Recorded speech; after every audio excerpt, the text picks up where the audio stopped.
अरमान जमील खान। जैसा कि अभी ये लॉकडाउन का समय चल रहा है, इसमें अभी हम लोग जो लोग परेशान, सभी लोग परेशान हैं, चाहे वो बड़े व्यापारी हों चाहे छोटे हों, जो रोज़ काम आते खाते थे उनके लिए और ज़्यादा हालात ख़राब हैं। आज मैं वेस्ट बंगाल का रहने वाला हूं और हमारा यहाँ पे जैसे कि 19 तारीख को तूफ़ान भी आया था अम्फान, उससे भी यहाँ पे बहुत सा नुकसान हुआ। आज गवर्नमेंट की तरफ से या यहाँ कलकत्ता शहर में हम लोग रहते हैं, कलकत्ता कॉरपोरेशन की तरफ से हम लोगों को कोई सहायता नहीं मिल पा रहा। मैं जिस वार्ड से आता हूँ ये वार्ड 77 नंबर वार्ड है कलकत्ता कॉरपोरेशन का।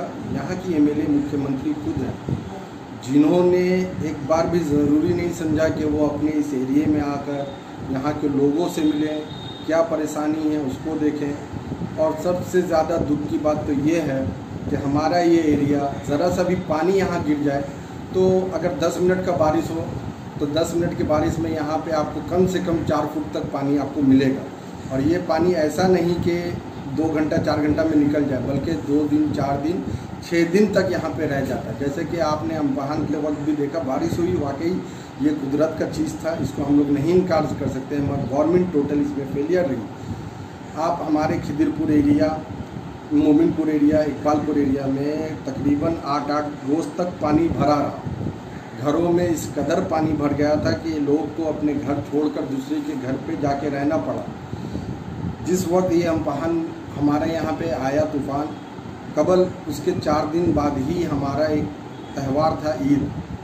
लोगों को इस कदर परेशानी का सामना करना पड़ा कि लोग अपनी इस त्यौहार को दूसरे के घर पे रह के मनाना पड़ा, जिसकी वजह से यहाँ खिदिरपुर, इकबालपुर के लोगों ने ईद ही नहीं मनाई, क्योंकि हम लोग किस तरह एक दूसरे को तकलीफ़ में देखकर ईद मनाएं।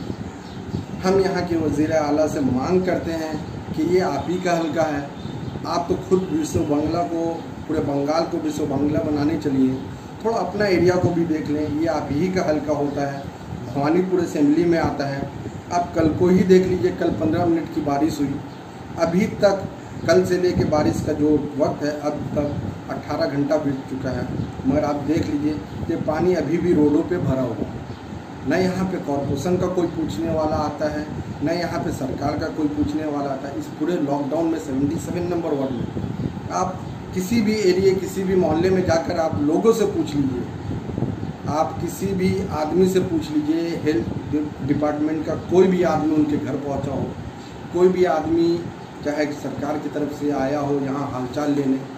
जबकि कलकत्ता कॉरपोरेशन ने अम्फान के बाद एक ये से जो लोग का घर छत उड़ चुका है, जिनका घर टूट चुका है, उनको राहत के लिए कुछ सहायता करने की ऐलान भी किया था कि सहायता करेंगे, जैसे कि तिरपाल होगा या जो भी होगा कलकत्ता कॉरपोरेशन से दिया जाएगा। मगर 77 नंबर वार्ड में आप सर्वे करके देख लें, आप आकर देख लें, किसी भी घर में किसी को भी कलकत्ता कॉरपोरेशन हो या गवर्नमेंट की तरफ से कोई सहायता नहीं मिला है।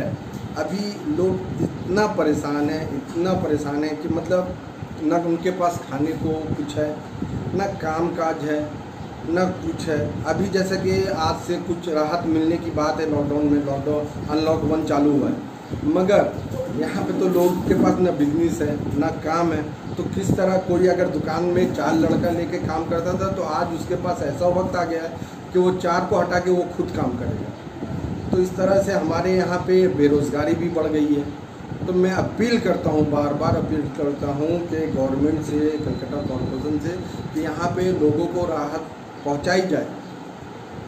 और साथ ही साथ जो उनके कलकत्ता कॉरपोरेशन के काउंसलर हैं उनको भी कहा जाए कि लोगों के बीच जाकर काम करें, ना कि घर पे बैठ के सिर्फ आराम करने से। लॉकडाउन वाकई है, ये बीमारी जो कोरोना चल रही है वाकई एक दूसरे से छूने से फैलता है, मगर हम तो एक ज़िम्मेदार हैं, हम जिम्मेदारी हैं। लोगों ने, आवाम ने हमको वोट देकर जब काउंसलर बनाया, एमएलए बनाया, तो हम तो ये सोच के लड़ रहे थे ना इलेक्शन कि भाई कोई भी तो ये मुसीबत आए, कुछ भी हो जाए, चाहे वो तूफ़ान आए, चाहे वो बारिश हो, चाहे सैलाब आए, हमको तो लोगों के बीच में जाना होगा। लोग यही उम्मीद से तो काउंसलर और एमएलए चुनते हैं।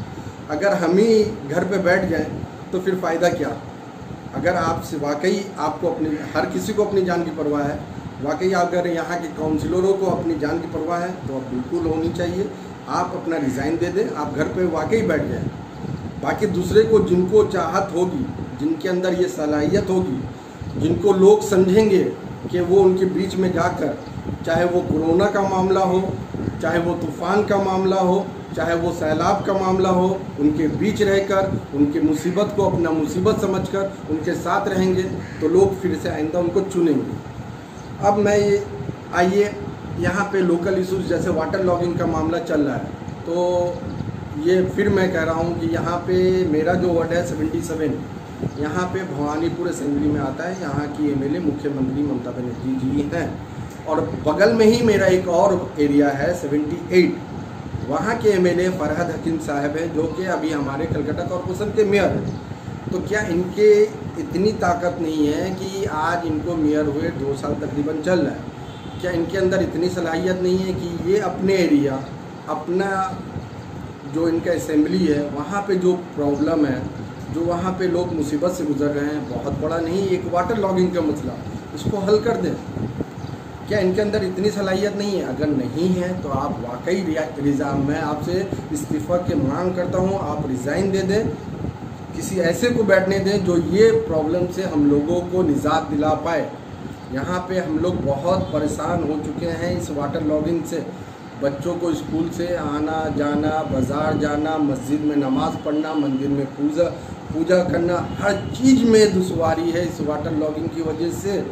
यहाँ पे खाने में, कमाने में, हर कुछ में हम लोग को वाटर लॉगिंग की वजह से बहुत सी परेशानियों का सामना करना पड़ता है।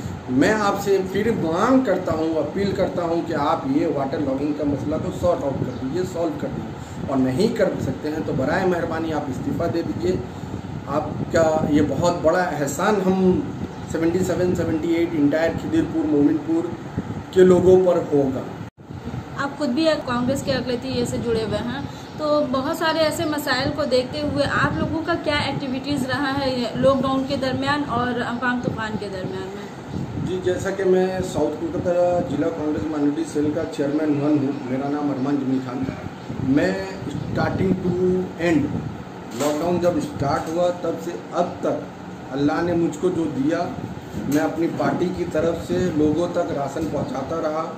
आप यहाँ पे 77 नंबर वार्ड में किसी भी एरिया में आप जाकर पूछ लीजिए, अरमान नाम का कोई बंदा आपको राशन देने आया था, तो आपको वहीं पे इसका जवाब मिल जाएगा। और रहा सवाल लॉकडाउन में और भी जो ज़रूरी काम थे, सैनिटाइज़र करना, वो हम घर घर जाकर कर रहे हैं। अभी भी मेरा ये काम जारी है और इंशाल्लाह आगे भी चलता रहेगा। और सबसे बड़ी मांग तो खैर मांग करके कोई फ़ायदा नहीं है, क्योंकि कलकत्ता कॉरपोरेशन यहाँ पे काम करती नहीं है।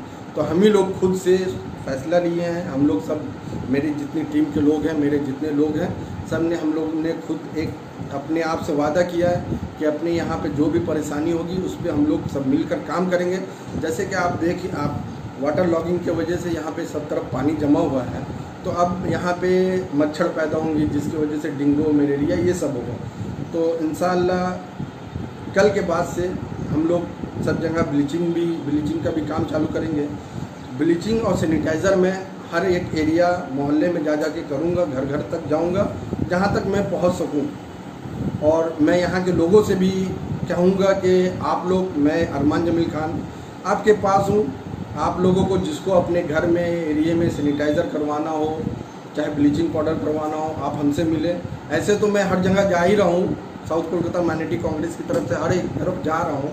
हमारा कांग्रेस के जो लोग हैं वो हर तरफ आप देख रहे हैं, अम्फान तूफ़ान में हो या लॉकडाउन में काम कर रहे हैं। जैसे कि कल मेरा एक माइनॉरिटी का और यूथ कांग्रेस का कुछ लोग गए हुए थे, हम लोग कैनिंग भी गए, फिर सुंदरबन भी गए, वहाँ पे भी जो हम लोग से सहायता हो पा रहा है हम लोग कर रहे हैं।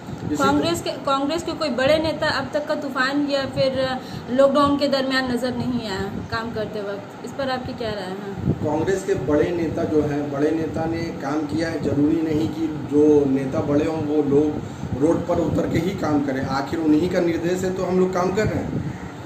वो हम लोगों को जिस तरह से बता रहे हैं, जिस तरह से हम लोग को समझा रहे हैं कि आप लोगों को रोड पे किस तरह काम करना होगा, उन्हीं के कहने पे तो काम कर रहे हो। बड़े नेता आज पूरे हिंदुस्तान में हमारे राहुल गांधी से ज़्यादा इस लॉकडाउन में कौन काम किया? बंगाल के बारे आज में बंगाल में ही आप देख लीजिए, जैसे कि कल भी हमारे सोमेन मित्रा साहब गवर्नर हाउस भी गए हुए थे, और वो ये अब्दुल मन्नान साहब भी गए हुए थे, गवर्नर से भी मुलाकात की, इसी लॉकडाउन के मामले में बात करने, इसी अम्फान तूफान के मामले में बात करने गए हुए थे कि किस तरह यहाँ गवर्नमेंट पूरी फेलियर है, इसी के लिए गए हुए थे।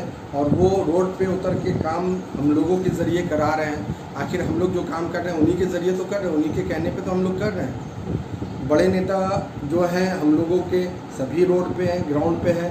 ज़रूरी नहीं कि वो पब्लिकली हों, क्योंकि वो जो जहाँ पे जाएंगे वहाँ पे भीड़ जुट जाती है, तो उनको इसका भी पालन करना होगा। लॉकडाउन का हम लोग को डिस्टेंस मेंटेन करना होगा, इसी के लिए वो ज़्यादा रोड पर नहीं उतर रही है। वो अपने ज़रिए जो उनका हम लोगों के ज़रिए काम करवा रहे हैं। देखिए नाज़रीन कि ये रहे कांग्रेस इकलौती सेल के चेयरमैन, और ये रही उनकी पूरी टीम जिन्होंने साफ तौर पे ये वजाहत कर दी है कि 77 नंबर वार्ड में अब तक का बहुत सारे ऐसे मसाइल हैं जहाँ पर ही सवाल उठ रहा है कि ना ही यहाँ पे वाटर लॉगिंग का मसाइल को हल किया गया है, ना ही यहाँ पर ही यहाँ की जो मकामी काउंसलर शमीमा रेहान साहिबा हैं वो इस पर किसी तरह का कोई ख़ास तवज्जो दी है, ना ही इस पर वाटर लॉगिंग के मसले पर, और ना ही अनाज तकसीम करने के मामले पर। अब जहाँ तक ये हम समझ यहाँ जहाँ तक हम लोग जानते हैं, जहाँ तक आप जान रहे हैं नाज़रीन, कि यहाँ पर जो भी कॉर्पोरेशन की जानिब से भी राशन डिस्ट्रीब्यूट किया गया, राशन दी गई है तमाम काउंसलर को, और ये हिदायत दी गई थी कि अपने जानिब से घर घर जाकर राशन दें, मगर इस तरह का कोई भी कदम नहीं उठाया गया है। देखिए नाज़रीन, ये है 77 नंबर मटिया ब्रुज का, और ये किस तरीक़ा से भरा हुआ है। ये 10 मिनट की बारिश ने पूरे इलाके को जलथल सैलाबी सूरत हाल जैसा बना दिया है। आप खुद देख सकते हैं कि 10 मिनट की बारिश ने किस तरीक़ा से, मज़ीद अभी 10 मिनट बारिश हुई है, ये आंखों देखा हाल है। मैं खुद इस ज़मीन पे खड़ी हूँ जहाँ पे मैं बाइक के ज़रिए इसकी रिकॉर्डिंग कर रही हूँ।